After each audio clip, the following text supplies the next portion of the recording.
સાબરકાંઠાના વિજયનગરમાં આવેલું પોરો ફોરેસ્ટ સમગ્ર ગુજરાત માટે સૌંદર્યની પ્રકૃતિ સાથે ઉત્તર ગુજરાતનું એકમાત્ર પ્રી વેડિંગ ફોટો શ્રેષ્ઠ સ્થળ છે। ઉત્તર ગુજરાતના મિની કાશ્મીર ગણાતા પોરો ફોરેસ્ટમાં પ્રથમ વરસાદી વાતાવરણના પગલે કુદરતી સૌંદર્યનો અનોખો નજારો સર્જાયો છે। જૈન તીર્થધામ તરીકેના મંદિરનું આકર્ષણ પણ અનેરું છે, ત્યારે છેલ્લા 4 વર્ષથી મંદિર બંધ રહેવાના પગલે હાલમાં પોરો ફોરેસ્ટમાં આવનારા પ્રવાસીઓમાં પણ ભારે નારાજગી સર્જાઈ છે। એક અહેવાલ સાબરકાંઠાના વિજયનગરમાં આવેલું પોરો ફોરેસ્ટ સમગ્ર ઉત્તર ગુજરાત માટે સૌંદર્યની પ્રતિકૃતિ તેમજ ઉત્તર ગુજરાતનું એકમાત્ર પ્રી વેડિંગ ફોટોનું શ્રેષ્ઠ સ્થળ છે। જોકે સાબરકાંઠામાં તાજેતરમાં થઈ રહેલા વરસાદના પગલે મિની કાશ્મીર સૌંદર્ય ખીલી ઉઠ્યું।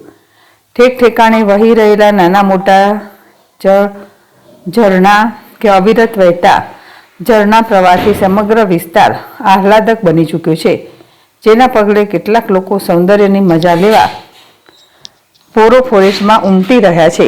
પોરો ફોરેસ્ટમાં હાલમાં સાબરકાંઠા સહિત અમદાવાદ, મહેસાણા, બનાસકાંઠા, પાટણ સુધીના પ્રવાસીઓ મુલાકાત લઈ રહ્યા છે।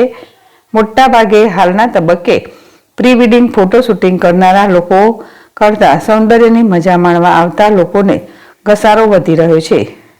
સામાન્ય રીતે પોરો ફોરેસ્ટ સિવાય અન્ય કેટલીય જગ્યાએ કુદરતી સૌંદર્ય સોરે કરાએ ખીલ્યું છે। જોકે પોરો ફોરેસ્ટમાં કુદરતી સૌંદર્યની સાથે સાથે સ્થાનિક કક્ષાએ આવેલા જળધોધ મહત્વના બની રહ્યા છે, જેના પગલે આસપાસના લોકો પણ હવે મુલાકાતીઓ બની વિશેષ મહત્વ આપી રહ્યા છે। હાલમાં મુલાકાત લેનારા સૌ કોઈ પોરો ફોરેસ્ટની સુંદરતાથી અતિ ઉત્સાહિત દેખાઈ રહ્યા છે। જોકે હાલમાં એકવાર મુલાકાત લેનાર પ્રવાસી સ્થાનિક જૈન મંદિરની મુલાકાત ન લઈ શકતા અન્ય પ્રવાસીઓ પણ દિન પ્રતિદિન ઘટી રહ્યા છે। 12મી સદીના શ્રેષ્ઠ કલા સ્થાપત્ય ગણાતા આ મંદિરનું સમારકામ 3 વર્ષ અગાઉ પૂર્ણ થઈ હોવા છતાં આજ દિન સુધી ખંભાતથી તારા યથાવત જોવા મળે છે, જેના પગલે હવે પ્રવાસીઓની સંખ્યા ઘટતા સ્થાનિક ધંધા રોજગાર ઉપર પણ તેની વ્યાપક અસર થઈ રહી છે।